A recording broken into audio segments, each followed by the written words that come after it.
प्रणाम। जय श्री राम। आज मैं कहानी सुनाने जा रहा हूँ लखनऊ के विश्व प्रसिद्ध बड़े मंगल त्यौहार की। बड़ा मंगल विक्रम संवत के अनुसार ज्येष्ठ माह के प्रत्येक मंगल को मनाया जाता है। कब से शुरुआत हुई इस बड़े मंगल की, क्या महत्व है इसका, हम यह समझेंगे।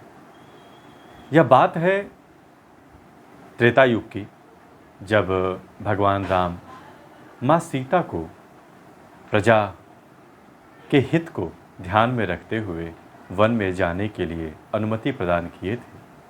तब वह हनुमान जी और लक्ष्मण जी अपने रास्ते में लखनऊ के एक ऐसी जगह पर रुके जहाँ पर वन था, उपवन था। वहीं पर रात में हनुमान जी और माँ सीता ठहरी और लक्ष्मण जी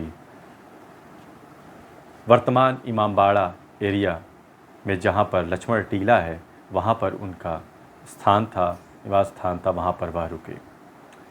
और कुछ समय के बाद लोगों ने हनुमान जी और माँ सीता के उस स्थान पर ठहरने के कारण वहाँ पर हनुमान जी की पूजा करने लगे और उस जगह को हनुमान बाड़ी कहा जाने लगा। समय काल बीतता गया और जब भारत में इस्लामी आक्रमण आए, लखनऊ में भी आकर उन्होंने आक्रमण किया, तो हनुमान बाड़ी के मंदिर को उन्होंने ध्वस्त कर दिया और हनुमान जी की मूर्ति वहाँ से अदृश्य हो गई। फिर कुछ समय बीतता है और समय आता है 1800 के आसपास के समय का, जब अवध, लखनऊ को उस समय अवध के नाम से पुकारा जाता था।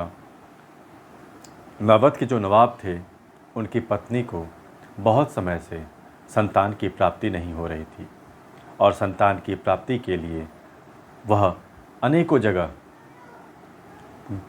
उन्होंने प्रार्थना की, याचना किए, लेकिन फिर भी संतान प्राप्त नहीं हो रहा था। तब किसी ने उनको सुझाव दिया कि आप इस्लाम बाड़ी जाइए। इस्लाम बाड़ी, इस्लामी शासकों के कारण हनुमान बाड़ी वाली जगह को इस्लाम बाड़ी नाम उसका हो गया था। वह इस्लाम बाड़ी गई, प्रार्थना की और प्रार्थना करने का परिणाम ये हुआ कि बहुत शीघ्र वह गर्भवती हो गई। जब वह गर्भवती थी तभी हनुमान जी का एक बार फिर से उनके मन में स्वप्न आया, जैसा कि पहली बार हनुमान जी ने उनको स्वप्न में आकर के यह आशीर्वाद दिया कि तुम गर्भवती हो जाओगे। गर्भवती होने के दौरान हनुमान जी ने यह कहा कि जिस जगह पे इस्लाम बाड़ी है, उस जगह पे मेरी मूर्ति ज़मीन के अंदर गड़ी हुई है, उसको बाहर निकालो और उसकी यथेष्ट जगह पे स्थापना कर दो। जब नवाब की पत्नी, नवाब की बेगम पुत्र को प्राप्त की, संतान की उनको प्राप्ति हो गई, तब नवाब की सहायता से वह इस्लाम बाड़ी गई और वहाँ पे उन्होंने उत्खनन करवाया। वहाँ पे हनुमान जी की प्रतिमा प्राप्त हुई। अब नवाब की इच्छा के अनुसार उस हनुमान जी की मूर्ति को इमाम बाड़े में लगाने की घोषणा हुई। हाथी पर हनुमान जी की मूर्ति को लादा गया और हाथी हनुमान जी की मूर्ति को लेकर चलने लगा। कुछ दूर चलते ही वह हाथी वर्तमान अलीगंज क्षेत्र में ठहर गया, बैठ गया। अनेकों कोशिशों के बावजूद भी वह टस से मस न हुआ। फिर लोगों ने हाथी के पीठ पर से हनुमान जी को नीचे रखा, ज़मीन पर उतारा तो हाथी पुनः खड़ा हो गया। इस बार नवाब ने सोचा कि अब शायद हाथी चल जाए। हनुमान जी की प्रतिमा को फिर हाथी के पीठ पर लादा गया। पुनः वही हुआ, हाथी चलने से, वहाँ से 1 इंच सरकने से भी मना कर दिया। तब इस्लाम बाड़ी के बाबा जी ने कहा कि नवाब जी, यह क्षेत्र और इमामबाड़े के क्षेत्र में अंतर है।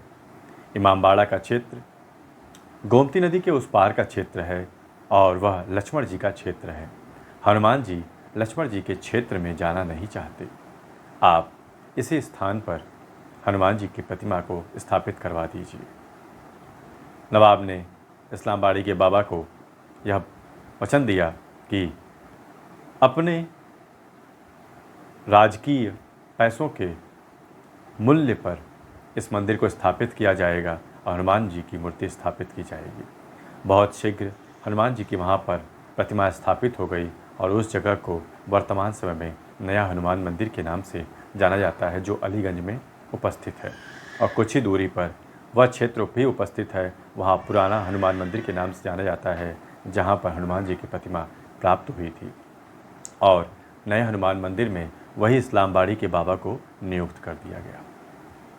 लेकिन कुछ किंवदंतियाँ हैं कि आगे चल कर के अवध क्षेत्र में प्लेग बहुत तेज़ी से फैला, कोई उसका उपचार नहीं हो रहा था, बहुत से लोग काल के गर्त में समाते चले जा रहे थे।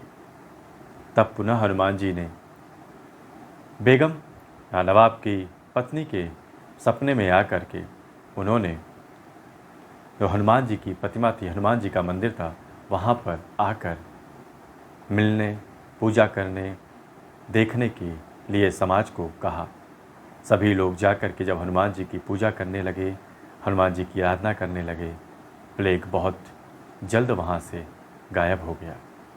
और ऐसा भी कहा जाता है कि पुत्र प्राप्ति को उत्सव में पूरे अवध क्षेत्र में उसको धूमधाम से मनाने के लिए ज्येष्ठ माह के मंगल को चुना गया और ज्येष्ठ माह के मंगल को खूब धूमधाम से पूरे क्षेत्र में हिंदू हो या मुस्लिम सभी लोग सेलिब्रेट किए, मनाए कि हनुमान जी की बड़ी विशेष कृपा है अपने अवध पर।